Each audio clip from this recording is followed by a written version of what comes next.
Okay, so this is a message about not giving up. I have been going through a situation with my son's school, which I have posted things about in the past, but I've never brought it to y'all's attention about the court hearings I've been in with this school. And I did record a video once when we was in court, but since Corona happened, we haven't been in court. We've only been doing phone conferences. Whew. Listen, man. Do not give up. These people will try to talk you out of proceeding with what's going on to get justice for your child, but don't give up. I don't care, and this is what they starting to realize about me, because now this is going on a whole year. January will be a whole year that I've been in court with the state about the school. The year before that, I was in different type of hearings with the school board of education. So now I'm like realizing that even when I had a lawyer, do you know that my lawyer and the superintendent / principal of the school and her lawyer was in court talking to each other and showing each other their Facebook friends and talking about how they are in a sorority together with certain type of different family members that are associated with who I'm going against, the school, the principal, the superintendent. The principal is the superintendent of the school. So every time that I report something, because she is the superintendent, she covers it up. It doesn't get higher than what she is, which is she's above the board of education. So she's been covering this up for the last 2 years, right? Okay.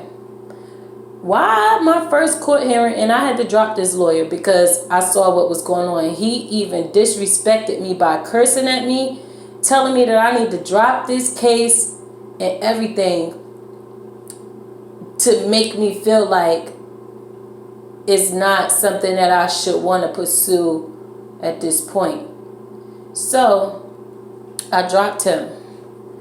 But I do have a recording, and I don't know if I still got it, but I did record me in the courtroom, and I'm saying to y'all, I'm like, yo, my lawyer not only was chit-chatting with her and then gonna write me a little note on a piece of paper talking about, oh, I was just doing that to get her comfortable and think we're cool. No, what you actually did was show me that your sorority and your relationship with her lawyer brother and all of these things that y'all got going on outside of me was more important than this case.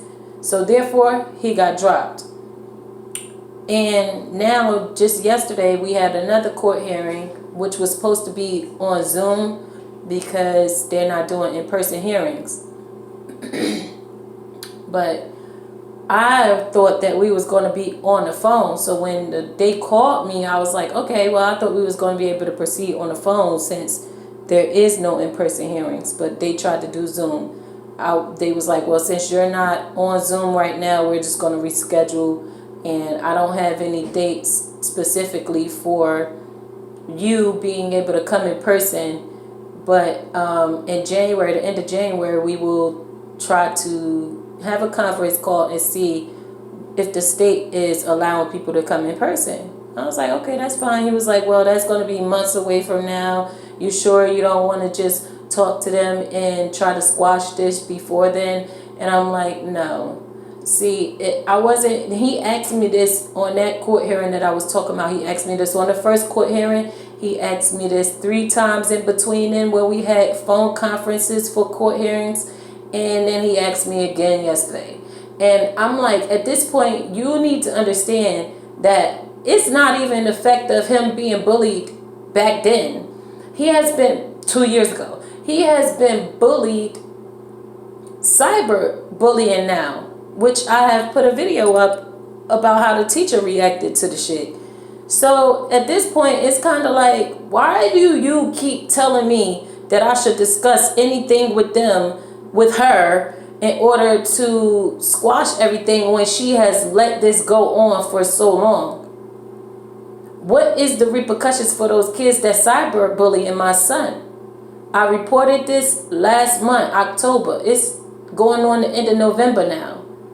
And y'all supposed to get back to me within 10 days with your investigation, in quotation. You're supposed to mail me a letter and let me know what you find as far as this investigation goes with what was said to my son in the chat on these Google Classroom programs.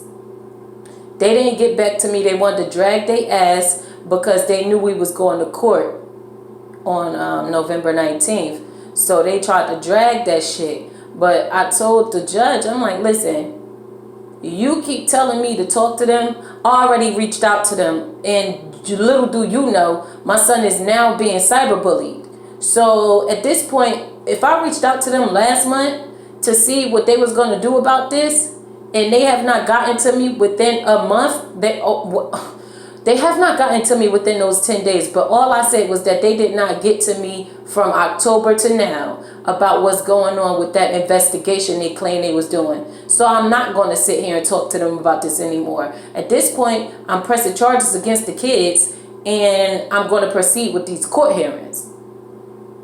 They will try to do anything to get you to drop this shit. But I don't see, this is me as a parent, I don't see me dropping this going to take the tears away from my son that he was having every day when he was coming home from school, being physically assaulted by these kids, going to the hospital about being fucking physically assaulted by these kids, being emotionally abused by these kids, and being shunned by the fucking teachers and the staff. You're not going to be able to delete that. So what the fuck am I dropping this for? No, I'm not doing it. I want my son to see that if he fight for his own fucking rights, that he's going to be able to make a change, a difference, not only for himself, but for the kids that have the same shit going on right now and in the future. That's what my son's mindset is on. He's on helping other kids avoid this type of situation. And I'm on the same wave. So I'm not dropping nothing. It's just not happening. I will keep y'all updated on this. And to the parents out there, like I said, having a daughter is a whole different thing, but I got 2 sons. And I see the way America treats black boys, black men. I'm not for it. You're not going to do that. I was born for this shit.